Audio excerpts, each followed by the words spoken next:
Mama told her son to turn up, I said okay bet. RIP my grandma, she said one day you up next. So I made a video that basically has like the signature type of blue tint that comes with like the film look. So I want to break down how to color and like create this effect, and it's real easy. It's all good having special effects, but you at least want to make sure that the color general presentation of the video is at least like really cool. And before we go into this, the clip I'm using is from a vid I'm uploading, and within this clip I still want to like break it down like more, and along with like the whole clip and the whole video, which is coming in the next couple of weeks, so stay tuned. Alright, so as you can see, I got the basic clip, which is here.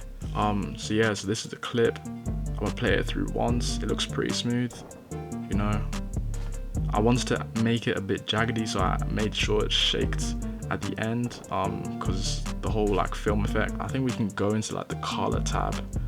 So I'm using Davinci, and like this is pretty standard to use as like a color grading tool instead of like Premiere and like After Effects, because like those programs are like decent. Like Hollywood films use Davinci. It's just like generally like just quicker and just nicer to color grade on. So I'm gonna start off with the first node, which is like a layer, and I'm basically just gonna mess around with the curves, and I'm just gonna make sure that the shadows are dark but not too dark. And as you can see, like there's a lot of like white light, so it's a bit overexposed, but like we're gonna push the highlights a bit, and we're gonna push like the shadows a bit. But yeah, it's a bit too dark, so let me like remove it down a bit. I'm gonna push this through. Yeah, so I'm gonna look through it, and it looks okay to start off with. Like it's probably best to try and like do your best in camera like first try, but yeah, we pretty much managed that. I'm gonna try and mess around with the saturation. We haven't even gotten to the main thing yet, but yeah, we just need to make sure that the clip is right to like start off with this whole sort of effect. Don't want it to be too saturated, and like since we already added some contrast, like it adds a bit of saturation, so we can actually lower the saturation. So yeah, I'm gonna try lower it just a bit to like 47. It was already on like 50, but I feel like if we put it down to 47, that's not too low. So this is the most important bit. So if we go to the red section of the curve, when we mess around with the red, it affects the two other curves, which is green and blue, which is like teal. So if I push the reds up, it's gonna make it more red. If I push the reds lower, it's gonna take away red and add green and blue basically. So we're gonna want to set like a midpoint, and then we're gonna want to push the reds down in the shadows a bit, so that the greens and blues kind of pop more in like the shadows and like the black area. And this is like the main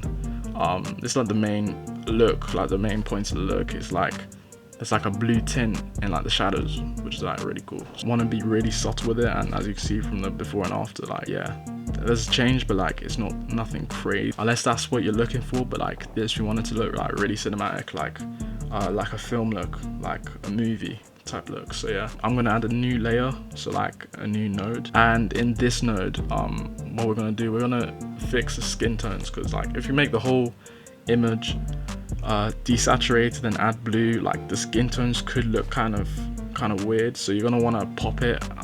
You're gonna want to make sure that the skin tones pop at least a bit. So yeah, we're gonna just select the area of skin tone that's visible, and we're gonna increase the saturation of that hue.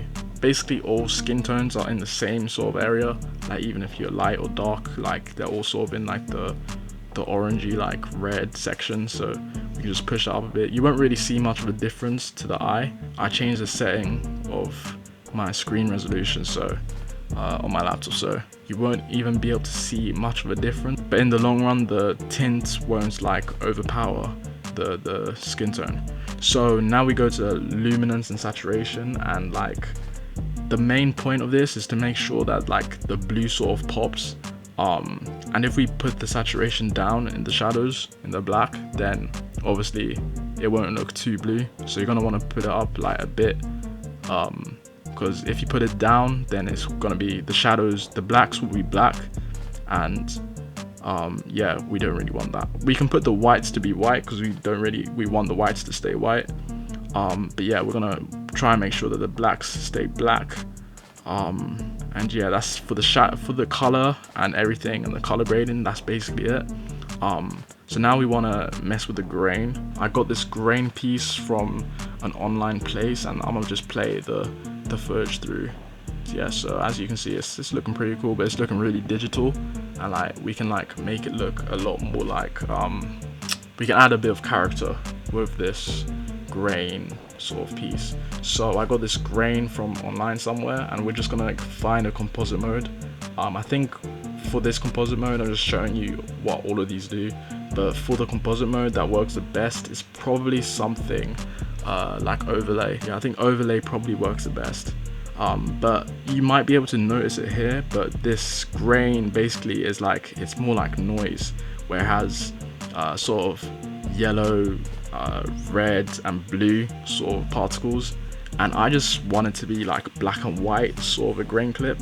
So what you can do, you can actually just desaturate. I want it to be more like a gray, a white and gray sort of clip of noise instead of like a multicolored one. So all I'm gonna do is just put the saturation down to literally 0, and yeah, that's gonna make it black and white. You can make it more distinct if you mess around with the contrast, but I'm not gonna do it this time. I'm gonna put the blanking on top, the crop for the film look, and yeah, completed it. It looks like an action movie, looks crazy. Yeah, I'm happy with how it turned out still.